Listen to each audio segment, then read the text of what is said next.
العلم هو النور الهادي والمفتاح لكل الخير من يرد الله به خيرا. بسم اللہ الرحمن الرحیم وانظر إلى إلهك الذي ظلت أصله ظللت بلامين أولاهما مكسورة وحذفت تخفيفا أي دمت عليه عاكفا أي مقيما تعبده لنحرقنه بالنار ثم لننسفنه في اليم نسفا لنذرينه في هواء البحر وفعل موسى بعد ذبحه ما ذكره.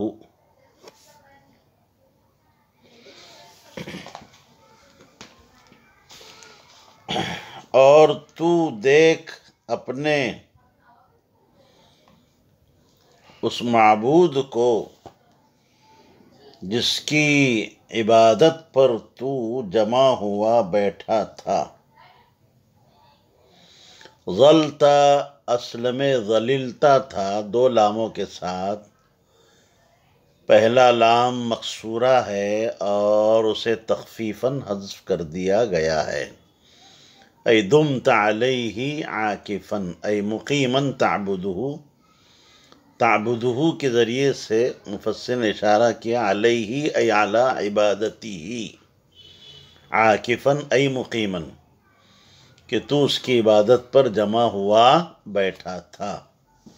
لنحرقنہ، حرق یحرق، لنحرقنہ نام تاکید، بانون تاکید ثقیلہ، ہو ضمیر کا مرجع الہ، ہم اسے آگ میں جلا دیں گے.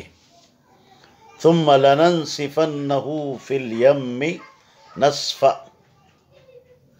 پھر اس کی راکھ کو دریا میں بکھیر کر بہا دیں گے.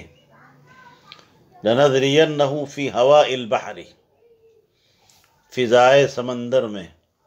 وفعل موسیٰ بعد ذبحہ ما ذکرہ، جس کو ذکر کیا ہے حضرت موسیٰ علیہ السلام نے گوسالے کے ذبح کرنے کے بعد فرق کیا، انجام دیا. جی انما الہکم اللہ الذی لا الہ الا ہو،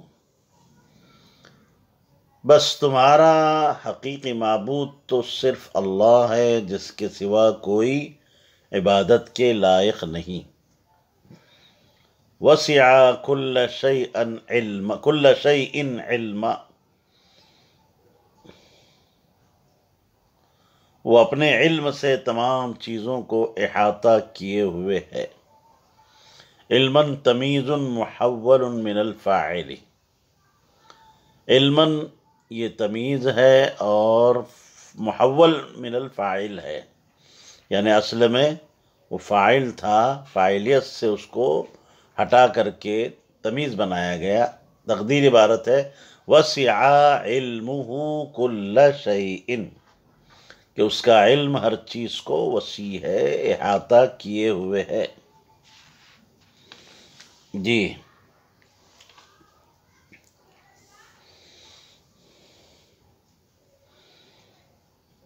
سامری سے بات کہی جا رہی ہے کہ انظر الی الہک، تو اپنے اس باطل معبود کو دیکھ. یہاں ایک سوال پیدا ہو رہا ہے کہ الذی ظلت، یہاں پر سامری کی تخصیص کس اعتبار سے ہے؟ تو یاد رکھیے یہ سامری کی تخصیص باعتبار اس کے ہے کہ وہ اس کا بانی تھا، بانی ہونے کے اعتبار سے یہاں پر جو ہے سامری کی تخصیص ہے. الی الہک الذی ظلت، جیسے میں نے بتایا کہ ظلتا اصل میں ظللتا تھا، دو لام تھے، پہلا لام مقصورہ ہے اسلام مقصورہ کو تخفیفاً کیا کر دیا گیا ہے؟ حذف کر دیا گیا ہے۔ ظلت علیہ عاکفاً ای علی عبادتہ عاکفاً، جیسے میں نے بتایا کہ تعبدہ سے مفسر نے اس کی طرف اشارہ کر دیا کہ جس کی عبادت پر تو جمے بیٹھا تھا، اپنے اس باطل خدا کی جو ہے حالت کو دیکھ، ہم اسے جو ہے کیا کر دیں گے؟ آگ میں جلا دیں گے۔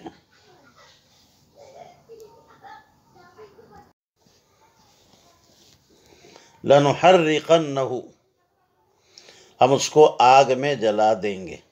یہاں ایک اشکال اور سوال پیدا ہو رہا ہے کہ یہ بچھڑا سونے چاندی کے زیورات سے گھڑا ہوا تھا، تو اس کے آگ میں جلانے کی کیا صورت ہوگی؟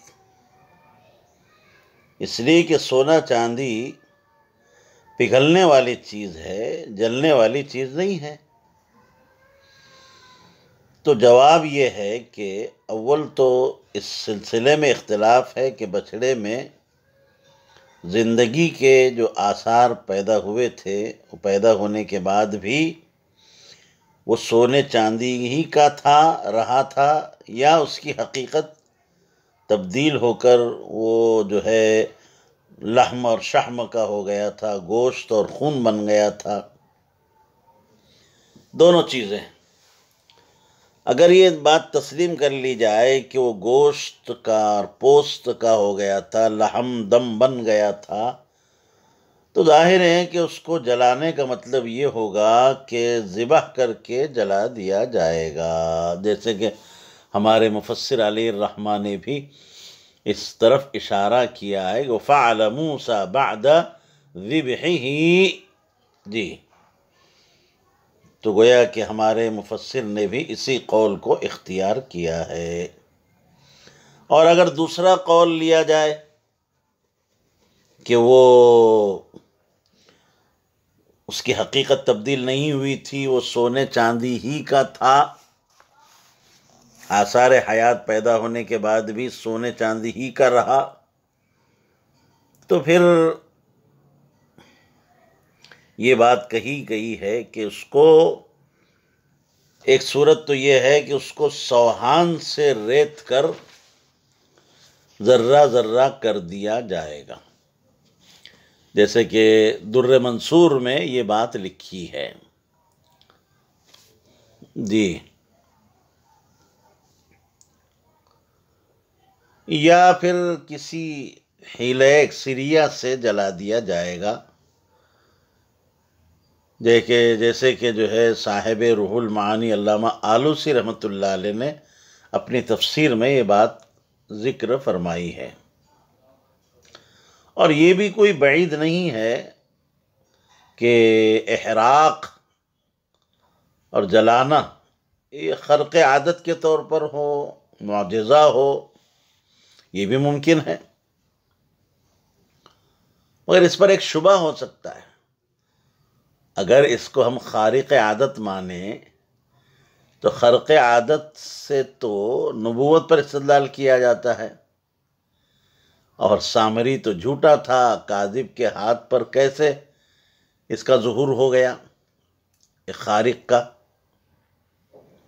تو اس کا جواب یہ دیا گیا ہے کہ خارق عادت کا ظہور مطلقاً دلیل نبوت نہیں ہے،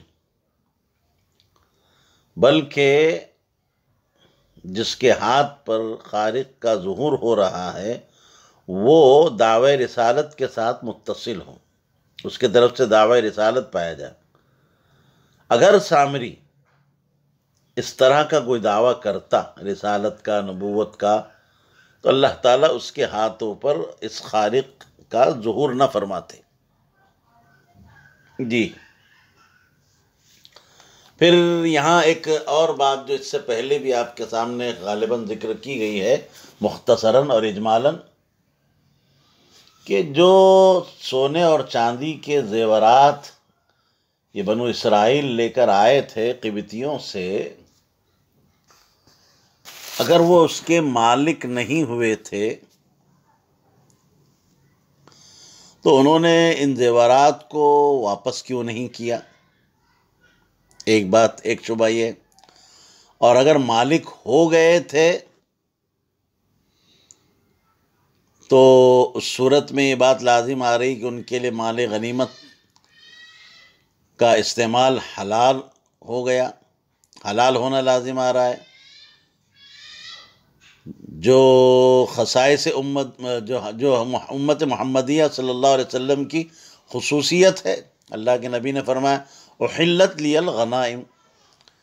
سابقہ شریعتوں میں اور انبیاء کی امتیوں کے لیے مال غنیمت کا استعمال کرنا حلال نہیں تھا. یہ تو خصوصیت ہے امت محمدیہ کی. اور ثانیاً یہ کہ جب وہ مالک ہو گئے تھے تو پھر تلف کرنے کی صورت میں حضرت موسیٰ علیہ السلام کے ذمے اس کا ضمان کیوں واجب نہیں ہوا؟ یہ چند اشکالات ہیں، شبہات ہیں. اس سلسلے میں آپ ذہن میں رکھیں کہ وہ مالک ہو گئے تھے، مالک اس زیورات کے مالک ہو گئے تھے.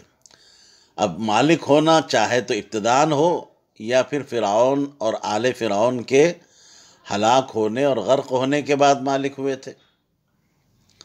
اب رہی بات مال غنیمت کی حلت کی، جو خصوصیت ہے امت محمدیہ کی، تو ممکن ہے کہ وہ غنیمت، وہ مال غنیمت مراد ہے جو لڑائی کے وقت مخالفین اسلام سے کیا ہو، دشمنان اسلام سے حاصل ہو، اس کی حلت خاص ہے. جی، مطلقاً نہیں. بنو اسرائیل قبطیوں کے باغات اور املاک کے بھی مالک ہو گئے تھے. وَأَوْرَثْنَاهَا بنی اسرائیل، خود اللہ تعالیٰ نے ذکر فرمایا ہے. اب رہی بات کہ حضرت موسیٰ علیہ السلام پر ضمان کیوں نہیں واجب ہوا، تو عدم ضمان کی وجہ یہ ہے کہ آلات معصیت کے اتلاف پر امام پر ضمان نہیں آتا ہے. یہ بات یاد رکھیں، بہت ہی اہم چیزیں ہیں. جی،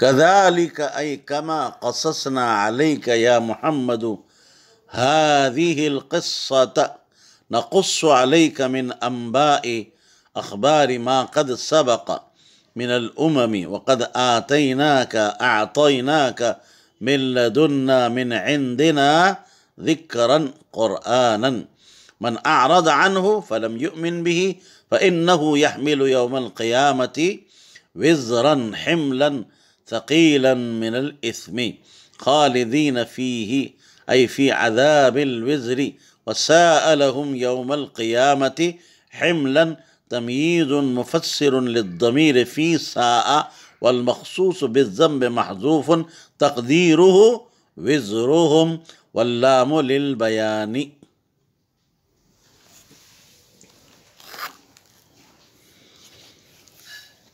كذلك، اسی طرح، ای کما قصصنا علیک هذه القصہ، اے محمد صلی اللہ علیہ وسلم، جیسے ہم نے آپ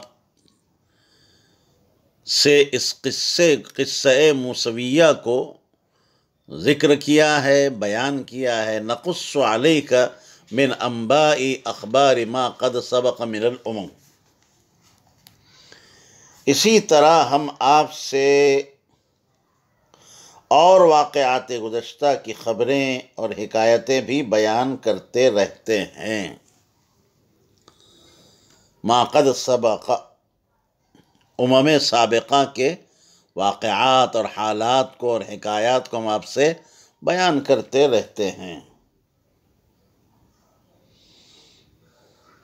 جی، انبا، قص یقص، قصتاً بیان کرنا، اس کا صلہ اعلیٰ آیا ہے. انبا یہ نبأ کی جمع ہے، اور یہاں یہ جو ہے انبا اخبار کے معنی میں.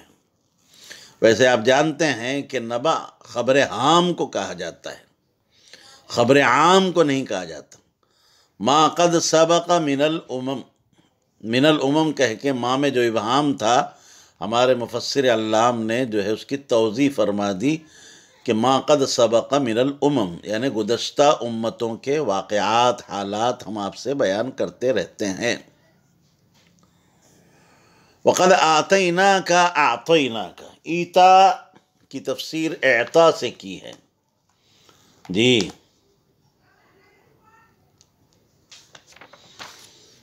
اور آپ جانتے ہیں کہ ایتا عام ہے اور اعطا یہ خاص ہے، کسی کو کوئی چیز بخشنا، بطور عطیہ کے دینا، بلا کسی معاوضہ کے، بغیر کسی جو ہے یوں ہی دینا، انعام کے طور پر، بخشش کے طور پر۔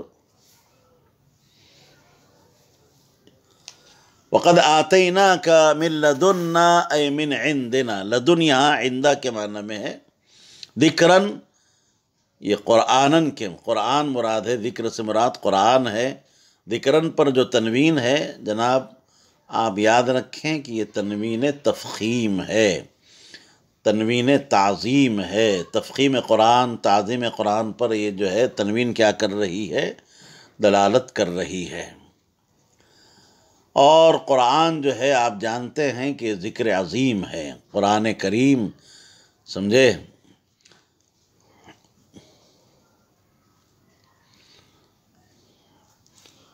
اور ہم نے آپ کو اپنے پاس سے ایک نصیحت نامہ، ایک گنجینہ نصیحت پند نامہ دیا ہے، یعنی قرآن۔ من اعرض عنہ فلم یؤمن بہ، جو اس سے اعراض کرے، روگردانی کریں گے، فلم یؤمن بہ یعنی اس پر ایمان نہیں لائیں گے۔ یہاں اعراض انکار کے معنی میں ہے، فلم یؤمن بہ سے مفسر نے اس کی طرف اشارہ کیا۔ فإنہ یحمل یوم القیامت وزرا حملا ثقیلا من الإثم،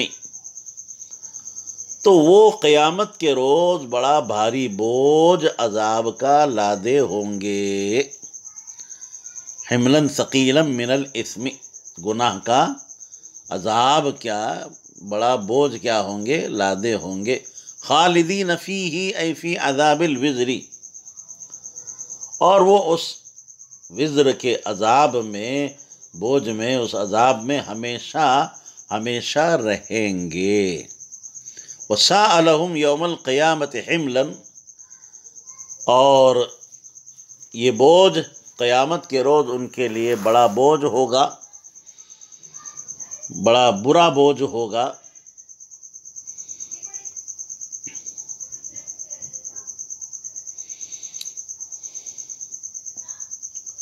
حملاً تمیز ہونے کی بنا پر منصوب ہے، اور ساء میں جو ضمیر ہے اس کی وہ تفسیر کر رہا ہے، اور مخصوص بالضم جو ہے محذوف ہے، تقدیری عبارت ہوگی وزرہم۔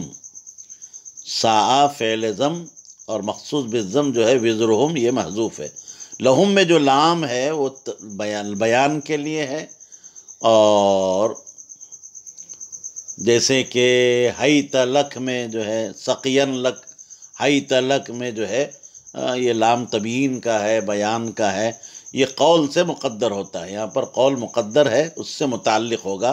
ای یقال ھذا الکلام فی حقہم، ای یقال ھذا الکلام فی حقہم، جی۔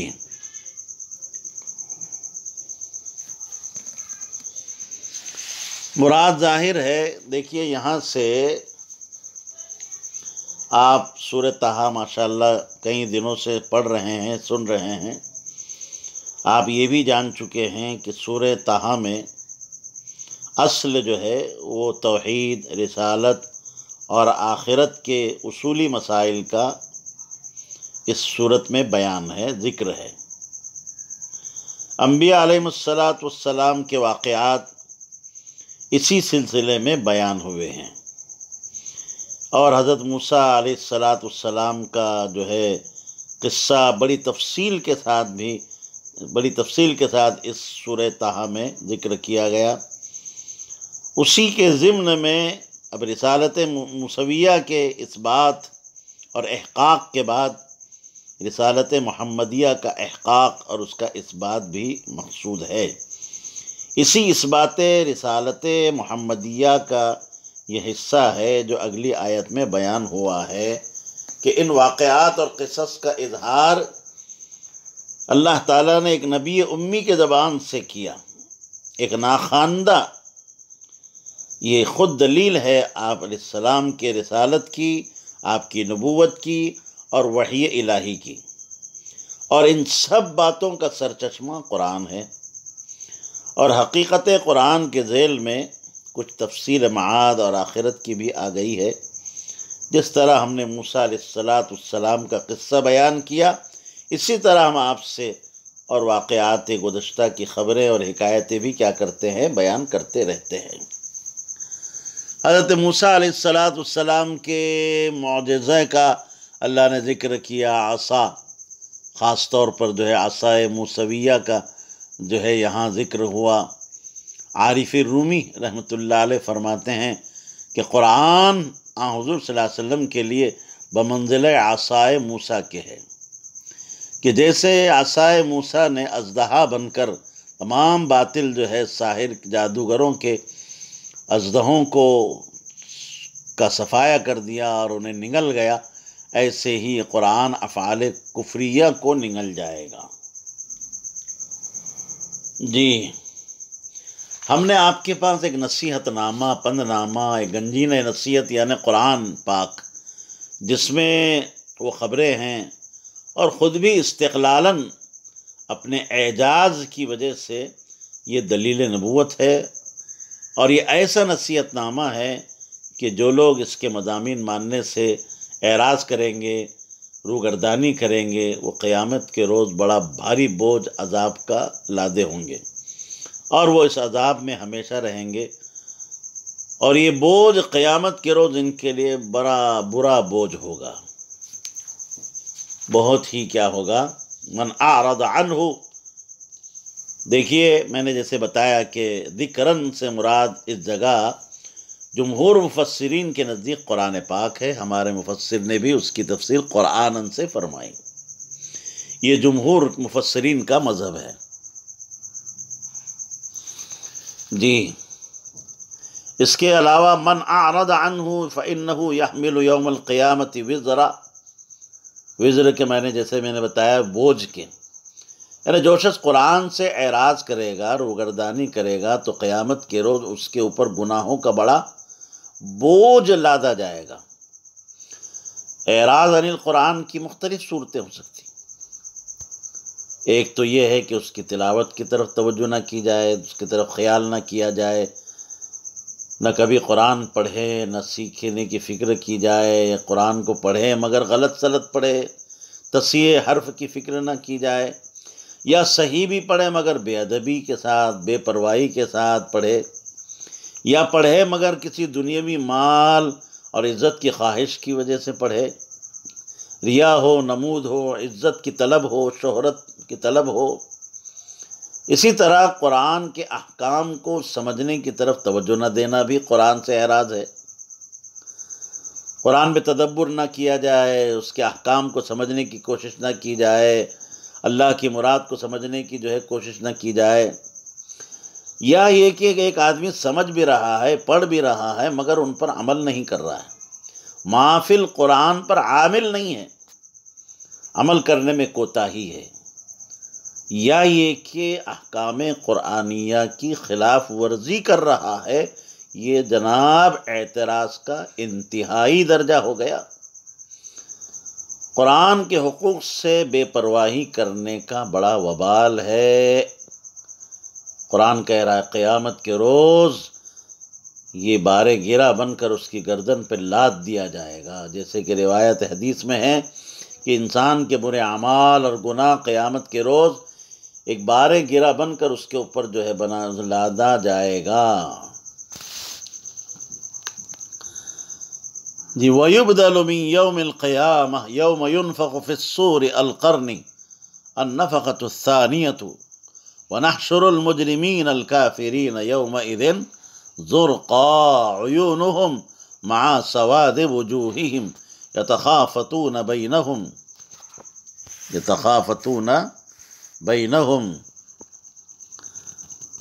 يَتَسَارُّونَ ان ما لبثتم فی الدنیا الا عشرا من اللیالی بأیامها نحن اعلم بما یقولون فی ذلك ای لیس کما قالوا اذ یقول امثلهم اعدلهم طریقة فیہ ان لبثتم الا یوما یستقلون لبثهم فی الدنیا جدا لما يعاينونه في الآخرة من أهوالها. جی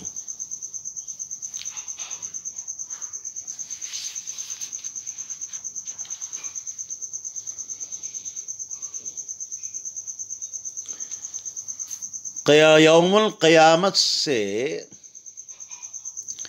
یوم ینفخ فی الصور بدل واقع ہو رہا ہے. جس روز سور میں پھونک ماری جائے گی. سور یعنی قرن، سنگ نما ایک چیز ہے. مراد ہے نفخہ ثانیہ، مراد ہے نفخہ ثانیہ. وَنَحْشُرُ الْمُجْرِمِينَ الْكَافِرِينَ، اور ہم اس روز مجرمین یعنی کافرین کو میدان قیامت میں اس حالت میں جمع کریں گے کہ زرقاً عیونہم ما سواد وجوہہم، نہایت بدصورت ہوں گے، ان کے چہرے سیاہ ہوں گے کہ آنکھوں سے کرنجے ہوں گے، آنکھوں سے کرنجے ہوں گے. یتخافتون بینہم یتسارون، چپکے آپس میں باتیں کرتے ہوں گے. کیا کہتے ہوں گے آپس میں؟ ایک دوسرے سے کہتے ہوں گے کہ تم لوگ ان لبثتم فی الدنیا، دنیا میں صرف 10 روز رہے، صرف 10 روز رہے ہوں گے.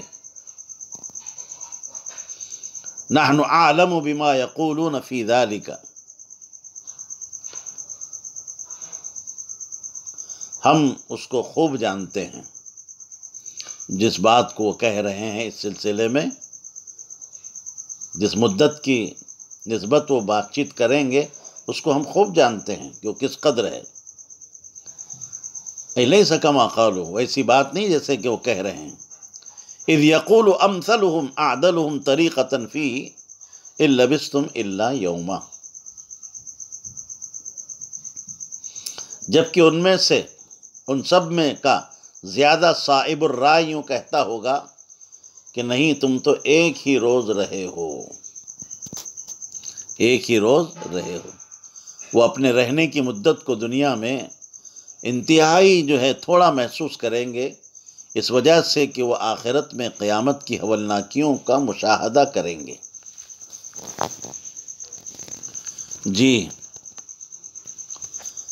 یوم ینفخ فی الصور،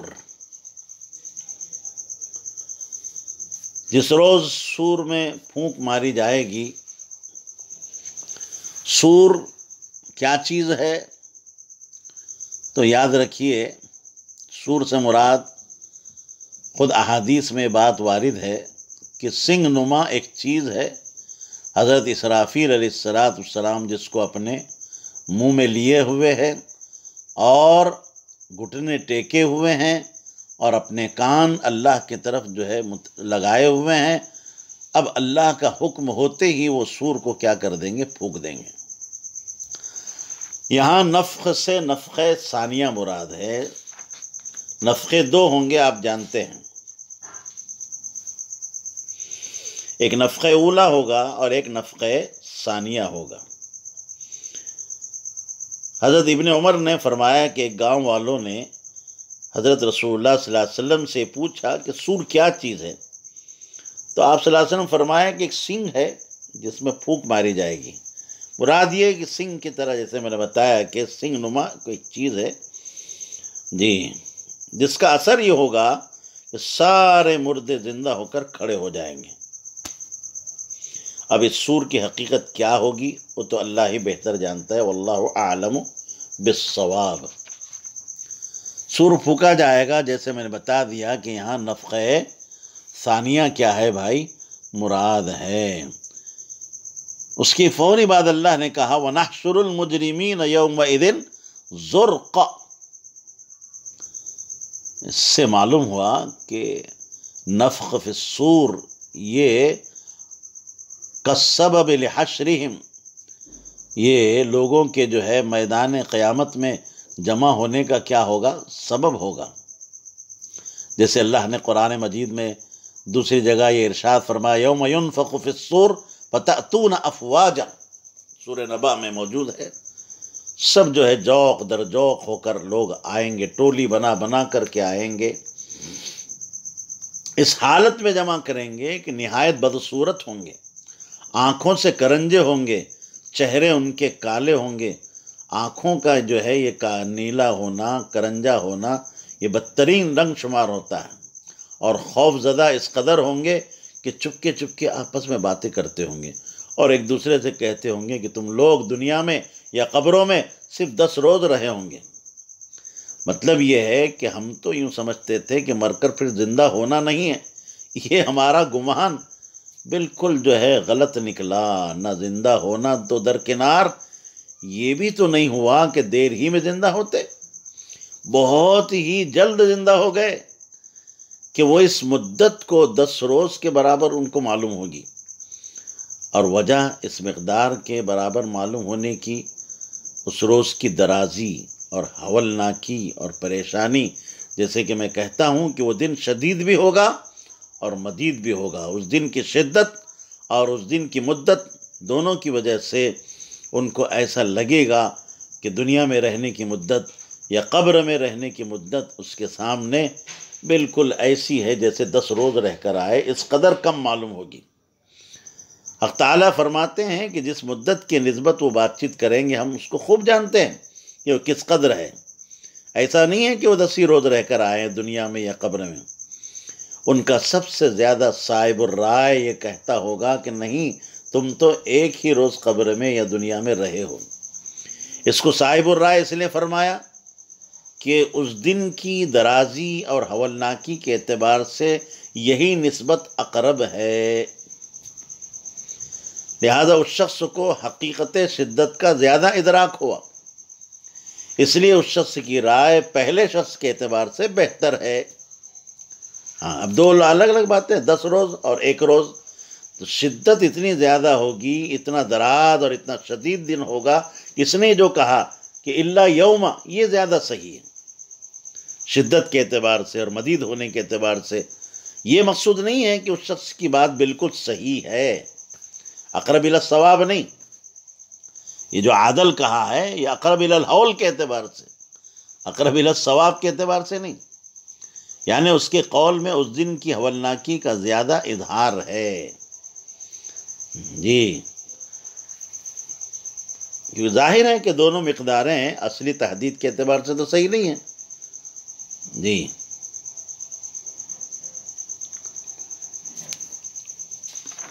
اللہ تبارک و تعالی ہم سب کی حفاظت فرمائے۔